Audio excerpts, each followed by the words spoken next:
right, guys, I'm gonna start that over. So sorry.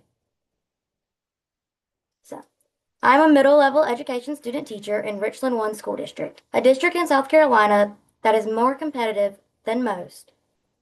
But South Carolina's average teacher salary is much lower than the national average. Current data reveals that South Carolina is in the bottom half of state ranks for both starting and average salaries. Yet multiple politicians and community members are constantly discussing the importance of raising our U.S. News education ranking from its current standing at number 43 out of 50. Imagine loving your job but struggling to afford rent, groceries, or student loan payments. Now imagine being responsible for educating the next generation while feeling undervalued by the state you serve. For thousands of teachers in South Carolina, this is not hypothetical, it is a reality.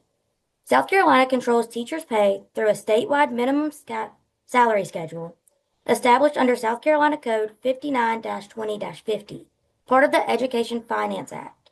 While the law sets a minimum salary, that minimum has failed to keep pace with inflation, cost of living, and other national averages. In order to solve the current problem that the state of South Carolina is facing, South Carolina officials must raise the state minimum teacher salary in order to retain qualified educators and support student success. This does not just apply to new and incoming teachers, but also current working professionals who have continuously given their all for the students in their classroom. Patrick Kelly of the Palmetto State Teachers Association, an organization I joined in January of 2025, recently did an interview with the Southeast newsletter leader. In the recording, we hear Kelly discuss the current struggles of a South Carolina teacher. In the article written about the video, the author states, teacher pay continues to be a significant part of the conversation. The governor has repeatedly called for the General Assembly to raise the statewide minimum pay to $50,000. The state minimum teacher salary schedule determines the lowest amount a school district can legally pay a certified teacher based on years of experience. School districts may pay more, but many, especially rural towns and Title I districts, can only budget to afford the minimum.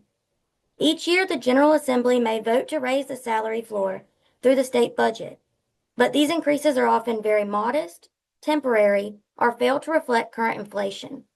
As a result, South Carolina is still consistently ranking near the bottom in average teacher pay. This matters because the minimum salary does not just affect first-year teachers looking for a job. It becomes the foundation for every step on the pay scale. When the floor is already low, the entire structure is going to suffer. So what is the problem? Think of your favorite teacher or coach you had in middle school or high school. Did they ever seem stressed out coming to school and doing normal activities? Did you ever hear or see a teacher leave for a more profitable state or school district while you were in K through 12? South Carolina faces ongoing teacher shortages, particularly in rural districts, special education, and STEM subjects. Many teachers leave for neighboring states like North Carolina or Georgia, where starting salaries and long-term pay growth are higher. Others will leave the profession entirely for a more cost-efficient job. When experienced teachers leave, students lose consistency, mentorship, and instructional quality. Schools are forced to rely on long-term substitutes or under-certified staff, which directly impacts student learning. Through the past winter break, I worked as a substitute teacher in York County, South Carolina School District. Although I appreciate what substitutes and sub-companies provide for teachers, this gave me insight on just how easy it is to become a long-term sub in one of these positions. In order to take it, you only have to go to 2 major trainings. Unless you have experience in any kind of classroom or with students of any age. Then you have to go to no training, you just have to sign up and apply and do a background check. Another thing this taught me was the cost of a substitute, $100 a day. This is only one of the costs that school takes in due to teacher shortages. The cost of constant turnover, recruitment, training, and substitute coverage is greater than the cost of raising the pay. Some argue that by raising teacher pay, they are going to have too many expensive properties. I argue that investing in teachers is investing in stable schools, stronger communities, and better student outcomes. Education is not an expense, it is a necessity. So the solution is not complicated. South Carolina must raise the minimum teacher salary schedule, not through one-time bonuses, but through a permanent increase to the salary floor. Raising the minimum would improve teacher retention, make South Carolina more competitive, support districts that cannot supplement pay locally, and show respect for experienced educators. This change must come from South Carolina's General Assembly, the primary change agent responsible for setting and funding the salary schedule. So my final statement is South Carolina already has the authority to set teacher pay. The question is whether the state is willing to value the professionals who educate its children. South Carolina officials hear this. Raise the minimum, retain the teachers, and strengthen South Carolina's future.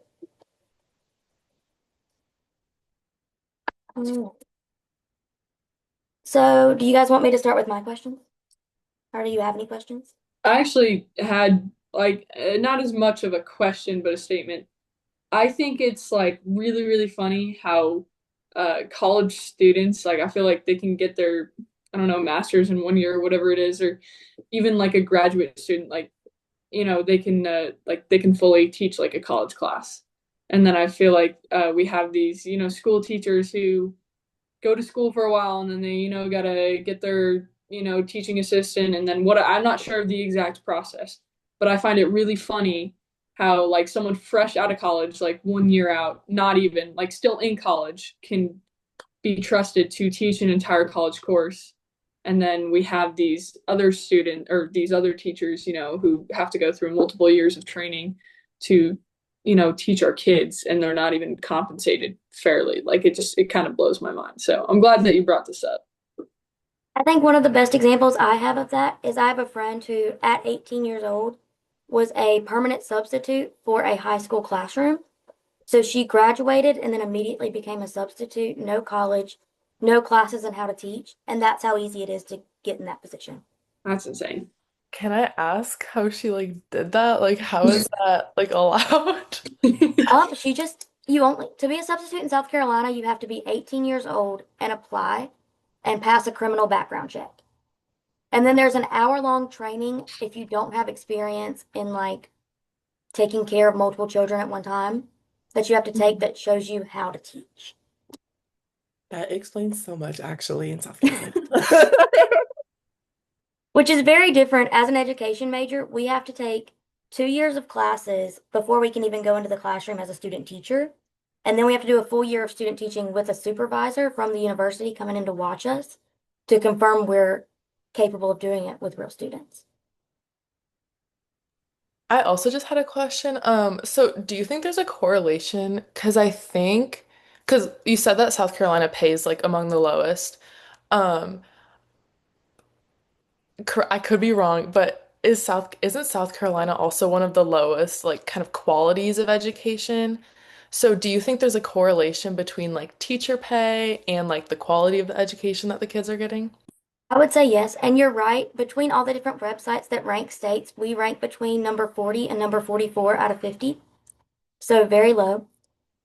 And I believe that a lot of teachers are leaving the profession, which is leaving more openings to I believe last year, or at least right after COVID, in order to be a teacher in K through 12, you didn't even have to go get a college degree or become a certified teacher. So a lot of people were just doing it. And especially if you had done military service prior, you didn't have to have any sort of certification to come in as a teacher. Because that is how low our teacher retention is in South Carolina currently. So I would say that definitely affects our standing.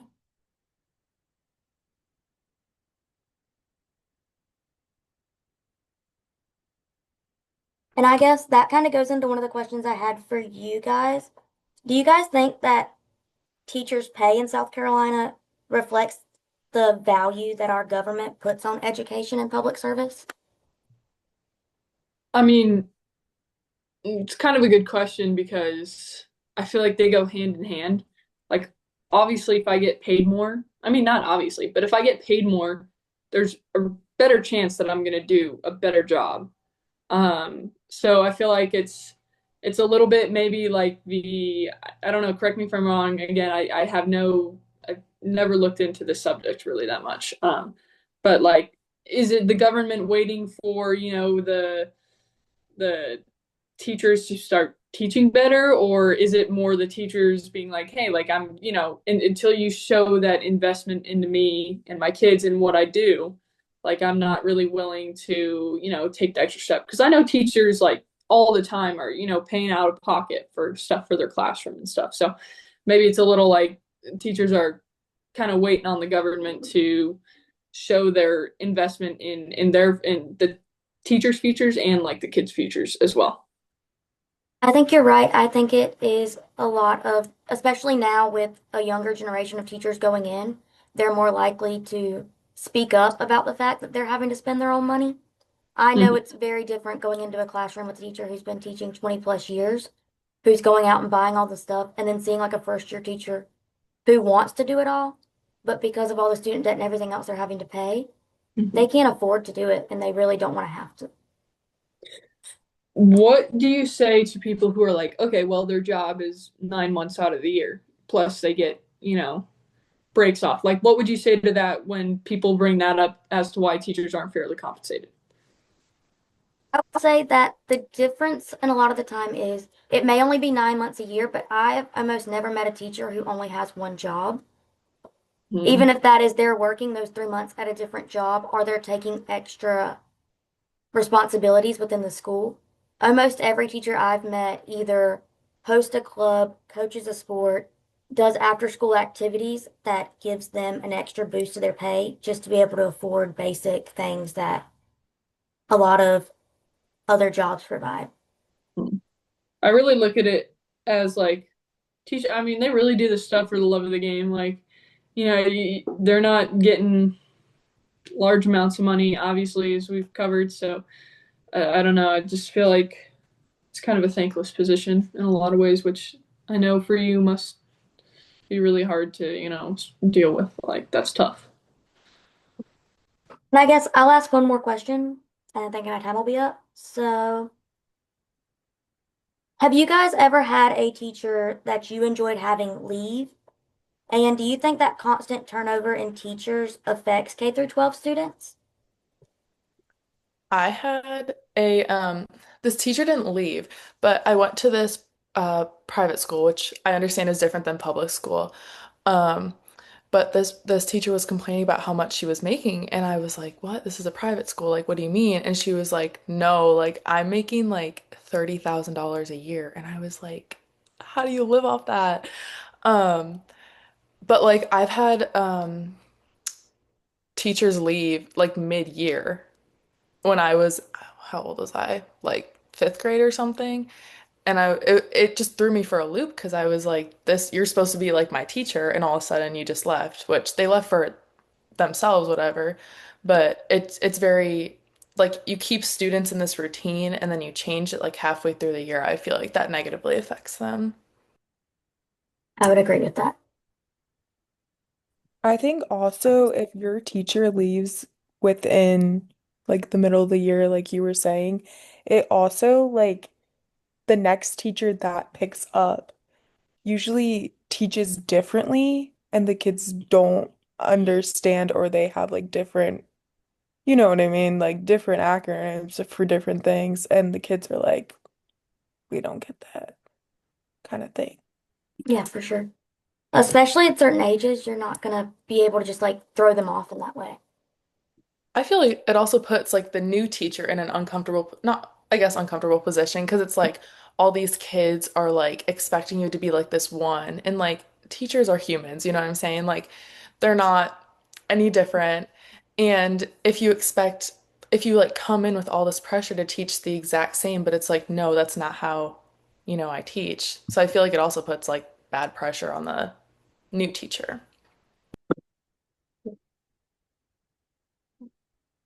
All right. Did anyone have any other questions or comments before I stop the recording? I did have one question. So this kind of reminded me when we talked about the pay and like the nurses speaking, er, not nurses, and the teachers speaking up, it reminded me of the nurse strike that's going on in New York. And that do teachers have a union? I don't know if unions are like a thing in like South Carolina, if teacher unions are, but is it possible where teacher unions could kind of strike and like demand better pay? I believe so. I do believe, I don't know exactly. I'm trying to make sure I'm right. So there was something similar in Raleigh, North Carolina recently. I couldn't remember the city, where this teacher union staged a walkout on January 7th due to low pay, which obviously isn't South Carolina, but it is very close to. So that is a possibility. I just don't know how effective it would be. Okay. Can I add something to that too? Yeah. I don't think South Carolina is a union state either, so I Oh, don't think there's much incentive behind like them doing it. But if I genuinely feel like if they did do it, it would definitely like raise awareness to it as well. And is it great. okay if I ask a question as well? Yeah. So basically, my question is like, do you also feel like it, like teacher retention is so low also because of like the generation of students that are coming in now? Because if I'm not mistaken, a lot of Gen Alpha or like the younger generations before us are so far behind where they need to be in order to be like successful when they like reach high school, reach middle school, or any of their respective like positions that they're coming into. Yes, I would say that that does have an effect. Currently, in my internship, without saying any names or any school names, a majority of the students I work with are reading at a third grade level in the seventh and eighth grade. And there are students that I'm still working with to write complete sentences. And if that was one or two, I don't think it would be a major issue. But because it's majority of the classes, and it's not just one school that's affected, I do think that is a major turning point for a lot of teachers who don't understand how to work with this generation. Yeah, that is crazy, especially like seeing your perspective on it. I never knew how like wide scale the problem was because I keep on seeing it like on social media, teachers venting. They're like, "Why is your child in eighth grade reading at the second grade level? Like this, that, the third?" And I'm like gagged, and I'm like, "Oh." It's definitely a current issue and it's having a lot of effect on what we can teach. When I go in and I have to teach my lessons for the university, they want us to follow certain standards. And when I try to follow those standards, the students don't pick it up. How much of that do you think, like, I don't mean to go over your time, I'm just genuinely curious, like, how much of that is like due to the fact that like phones and iPads and computers are being like shoved in our faces from a really young age? Like, it's actually concerning. I didn't get my phone, like, I know a lot of my friends got phones in like sixth or seventh grade. Anyways, I didn't get mine till like eighth grade, but I see like I used to coach a softball team and I was coaching like 9 or 10 year olds and they're like walking around practice with their big ass like iPhone, like the newest iPhone. And I'm like, how do you guys like at this age, like this cannot be good for like our younger generations. Like I thought our generation was cooked, like theirs are way worse than ours. I would say the only current protection South Carolina teachers at least have from that is currently in K through 12 schools, phones are banned and it is a law. So they cannot bring cell phones into the school, and if they do, they have to put them in a lockbox behind the teacher desk, and they can only have them before and after school. But that being said, you see it even more, and as someone who is constantly on their phone in high school, I feel like I'm seeing it even more that they have their phones out and they're not even being smart about hiding them. Yeah. But I would also accredit a lot of the situations that we currently have to the homeschooling that happened during COVID. Yeah. Because these are I COVID didn't even think kids about that are that. coming into middle school now. Okay, that makes a lot more sense actually. Kind of going off of that, I really don't mean to go over your time, but like I feel like I used to have a lot of like before COVID, I had a lot of like pen and paper assignments and I was Mhm. like I used my computer, but it wasn't really as like crucial.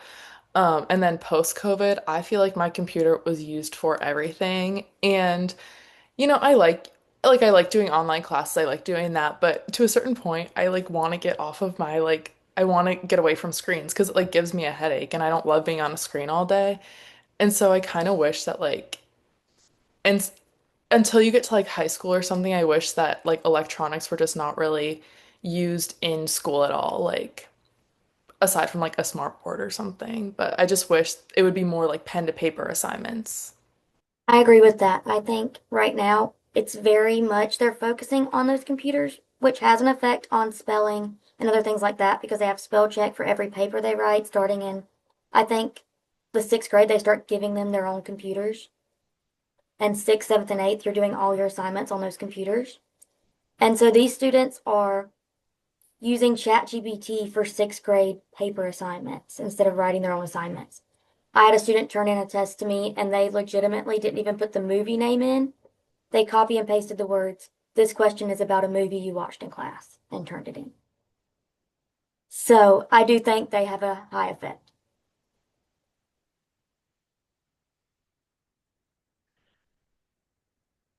Wow. It really is the damn phone, isn't it? They've just gotten so prominent in the world. But anything else? And I'll stop the recording if there isn't.